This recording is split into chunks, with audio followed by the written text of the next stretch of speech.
Assalamualaikum warahmatullahi wabarakatuh. Baiklah, di sini saya akan menjelaskan materi tentang pengangguran.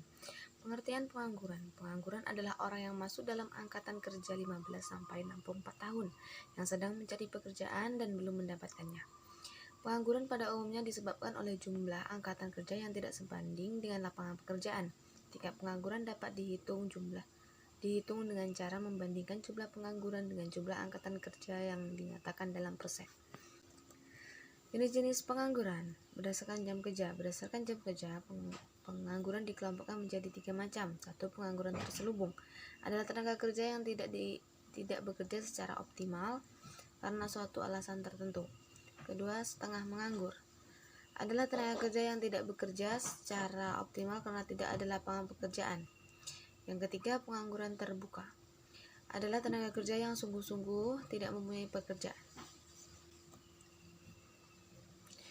Berdasarkan penyebab terjadinya, pengangguran dikelompokkan menjadi 7 macam. 1. Pengangguran friksional. 2. Pengangguran konjungtural. 3. Pengangguran struktural. 4. Pengangguran musiman. Yang kelima, pengangguran siklikal. Yang keenam, pengangguran teknologi. Yang ketujuh, pengangguran siklus. Baiklah, selanjutnya akan dilanjutkan oleh teman-teman saya.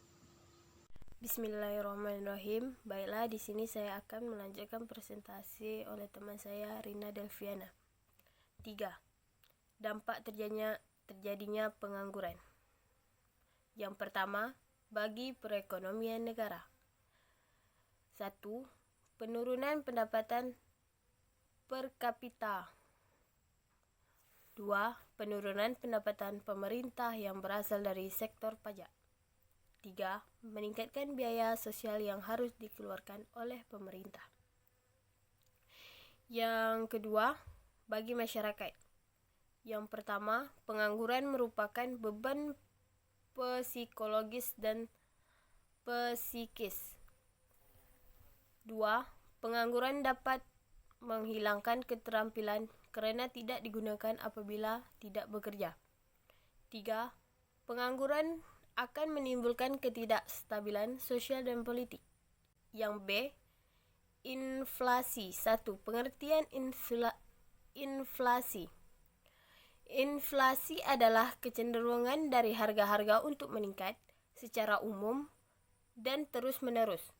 Kenaikan harga dari satu atau dua barang saja tidak disebut inflasi. Tetapi jika kenaikan meluas kepada sebagian besar harga barang-barang, maka hal ini disebut inflasi. Beberapa cara untuk menggolongkan jenis-jenis inflasi sebagai berikut. 1. Inflasi merayap. Inflasi yang terjadi sekitar 2-3% per tahun. 2. Inflasi sederhana. Inflasi yang terjadi sekitar 5-8% per tahun. 3. Hiperinflasi. Inflasi yang tingkatnya sangat tinggi yang menyebabkan tingkat harga menjadi 2 kali lipat atau lebih dalam tempo 1 tahun.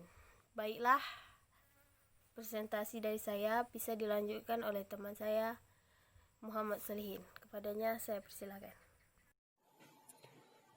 Baiklah, di sini saya akan menyambungkan pembahasan dari Nona Sri Wahyuni. Dilihat dari tingkat keparahannya, inflasi dapat dipilih dalam 3 kategori. Yang pertama, inflasi sedang, moderate inflation, yaitu inflasi yang ditandai dengan harga-harga yang meningkat secara lambat dan tidak terlalu menimbulkan distorsi pada pendapatan dan harga relatif.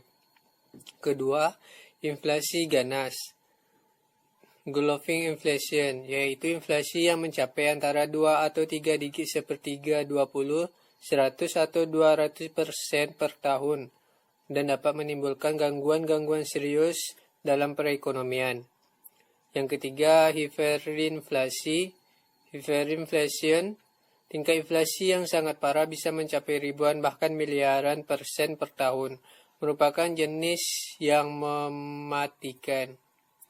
Jenis-jenis inflasi dilihat dari faktor-faktor penyebab timbulnya inflasi tersebut, Yang pertama, inflasi tarikan permintaan. Inflasi yang terjadi sebagai akibat dari adanya kenaikan permintaan agregat yang terlalu besar atau pesat dibandingkan dengan penawaran atau produksi agregat. Yang kedua, inflasi dorongan biaya. Inflasi yang terjadi sebagai akibat adanya kenaikan biaya produksi yang pesat dibandingkan dengan produktivitas dan efisiensi perusahaan. Dan yang ketiga, inflasi struktural. Inflasi yang terjadi akibat dari berbagai kendala atau kelakuan struktural yang menyebabkan penawaran menjadi tidak responsif terhadap permintaan yang meningkat.